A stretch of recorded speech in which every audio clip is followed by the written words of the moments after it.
Hello and welcome to Add-on. So here's a question for you all. Take a look at this diagram. It's used in nuclear physics and your options are cyclotron, betatron, synchrotron or the Bainbridge mass spectrograph. What do you think? Any guesses? I'll give you a hint.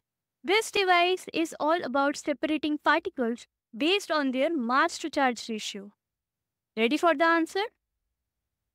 Well, the correct answer is D, Bainbridge mass spectrographs. But let's dive into why that's the correct answer and explore how this device actually works. So let's first break down the name Bainbridge mass spectrograph.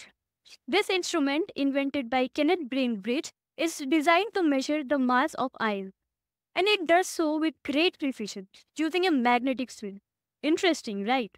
So imagine we want to measure the masses of different types of charged particles, like ions, but these particles are so tiny, so we cannot just weigh them on regular scale.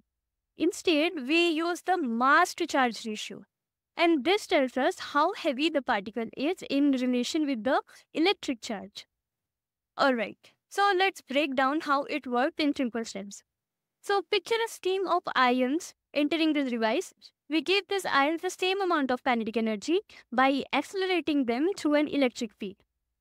So this way we know they all start with the same push. So any difference we see in their paths must be due to their mass to charge ratio. But what does that mean and why does it matter? Why accelerate them? Think of it this way. When we accelerate particles, we are ensuring they all start with the same energy, making it easier to separate by mass. Now comes the clever part. This accelerated ions then pass through a region of strong magnetic field. And here's the trick. A magnetic field bends the path of any charged particle moving through it. So if you have ever played with magnets, you know they can push or pull magnets, metal objects, right? Well, a moving charged particle like our ions also feels the magnetic force, causing it to move in a curved path. But here's the interesting part. Heavier ions with the same charge move in the wider path than the lighter ions because they are harder to bend. Why do you think that happens? It's simple physics. The more massive a particle, the more momentum it has. So it resists the bending effect more. So in the Bainbridge mass spectrograph, ions with different mass to charge ratios curve differently when they enter the magnetic field. This makes it possible to physically separate them and determine their masses. So after passing through the magnetic field, the ions hit a detector. Imagine it like a landing spot where we can see where each type of ion ends up. The position where they all land up about the mass to charge ratio tells us about their mass to charge ratio. The bigger the curve, the lighter the ion.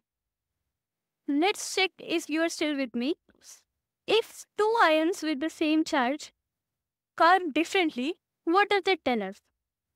That's right, they must have different masses. So this separation process helps scientists measure the mass of ions very accurately, and which is valuable for many areas in nuclear physics and also chemistry and even medicine. So to wrap it up, let's recap. So in the Bainbridge mass spectrograph, ions are accelerated to give them the same kinetic energy. Then they pass through a magnetic field that bends their path based on their mass to charge ratio. And finally, a detector captures these ions, revealing their mass through the position they hit. And it's like using a magnetic fingerprint to identify each type of ion.